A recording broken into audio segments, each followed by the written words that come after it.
What do we do on a day when there is no flow?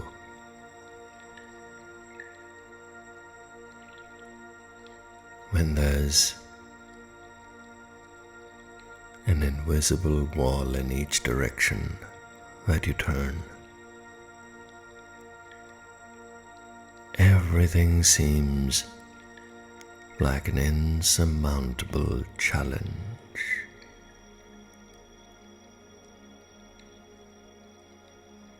And these constricting walls seem to be closing in, going higher and closing in.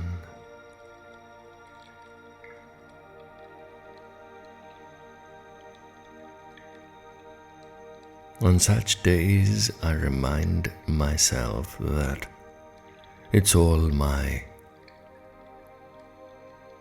mental masonry that brings these walls into existence. I sit with bags of fictitious sand and cement and concrete and bricks, and I skillfully erect these walls around me. They are because I've decided to put them up. They close in because I put wheels under them.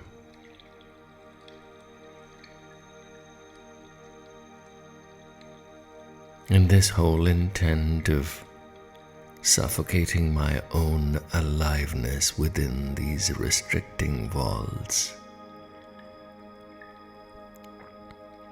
is an escape from self, is an escape from love, is an escape from an unprejudiced perspective. It takes a tremendous amount of effort, first of all, to cultivate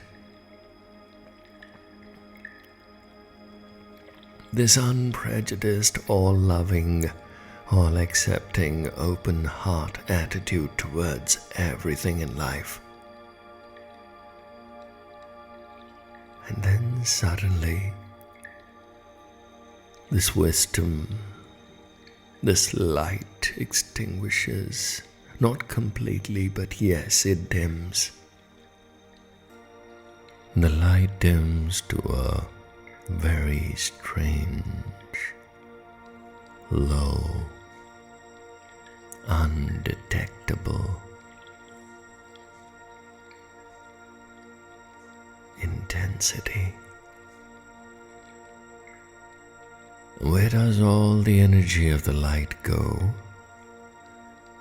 It goes back into me, into this feverish activity of erecting walls around myself. Because there's a sudden sense of nakedness and vulnerability that requires covering up. 1,000 comparisons with others start springing in the back of my mind. Jealousies and insecurities. I put these bills up on these erected walls, and I keep staring at them, and I keep staring at them, and I keep asking myself the same irrelevant question. How good am I? But then, this is not a very personal experience. It's pretty universal. We all like the isolation, the solitary confinement of the walls once in a while. We think it's a resting place. We think this torment, the self-inflicted punishment, confinement is doing us some good. Then we tell ourselves a story. I'm gonna emerge stronger. I'm on a rebuilding spree. I'm taking this time off, proverbial time off. Ladies and gentlemen, time's a myth. And there's no off in the ever-flowing ebb and flow of life. There's only constant, consistent, gorgeous, beautiful movement. There is no stillness. So when I erect those walls around me, I pour this vibrant, moving life force into a container. It hits the walls pretty hard, it splashes all around, it desires escape. Life cannot stay put. Curiosity is the core call of the soul. It cannot be suppressed. Look around you. From the smallest child to the most elegant lady or gentleman of some age. They're all curious, driven, moving, stirred, and the stirring within is what drives us. And when we put it within those walls, it's excruciatingly painful. The falsehood of the walls, this mirage that seems to be holding us back, is a myth we dispel for our own good, and the sooner we do it, the better it becomes. It's blocking every energy center within us. We pack it up tightly with emotions. We stack bags full of anguish, discontent, disharmony, grudges, regrets, sulking hopes. We're all packed in bags, and these gunny bags are stacked against the wall. We know there's an inner flooding coming, yet we think we can hold the tempest. We can have these gunny bags, and they'll not let the emotional deluge, the life-seeking force can be held back. No, by no means.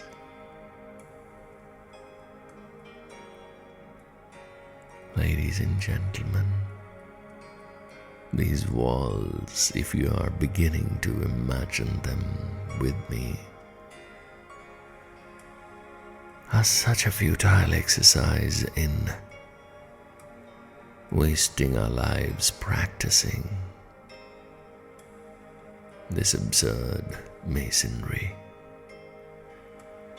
We'd rather use our abilities and skills to love, to bring the walls down, to jump over the fence and go out into the lush green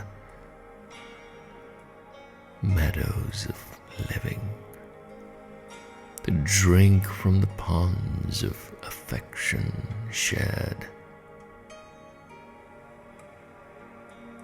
Guess we are hesitant to look at ourselves in those extremely clear, super reflective ponds of someone else's eyes, because those waters reflect an image that's too perfect, too beautiful to accept, too amazing.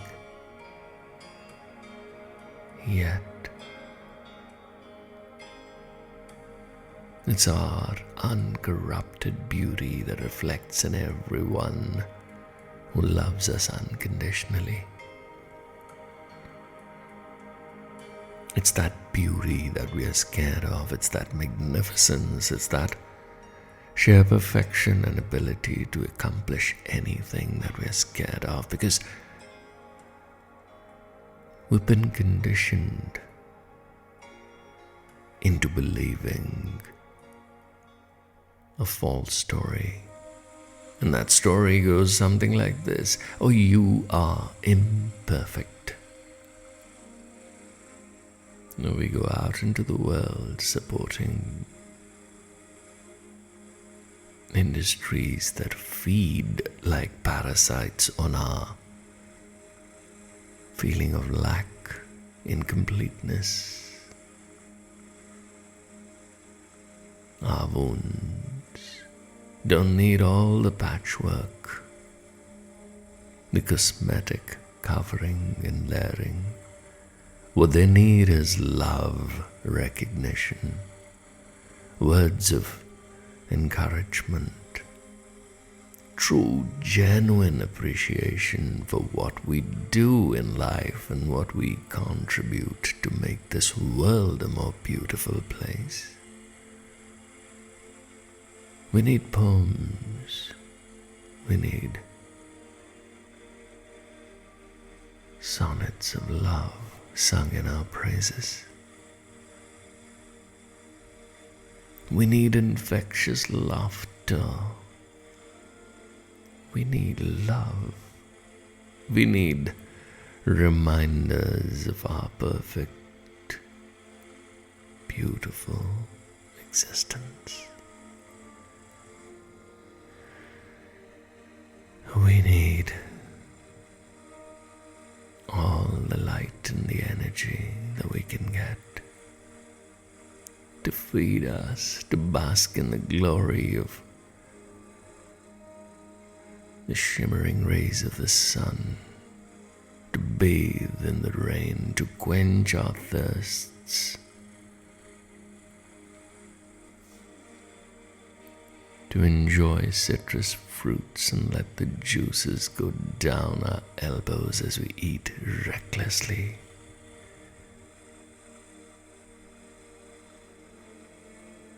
To be children,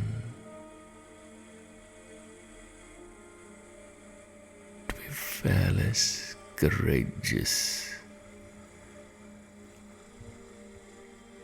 and courage begins when we pick up the hammer and go after that wall, and the moment we make the first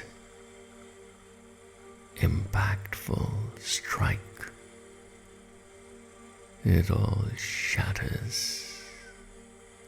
Just take some courage to pick up the tools and break down and bring down the walls that we've built. Outside of the walls, as Rumi says, is a vast field of knowing beyond criticism, condemnation, beyond right and wrong. And it's the field of perfection where you and I are playing like there's no tomorrow. And there is no tomorrow, just the beautiful now, playful, joyful, amazing now. And I see our hearts clear.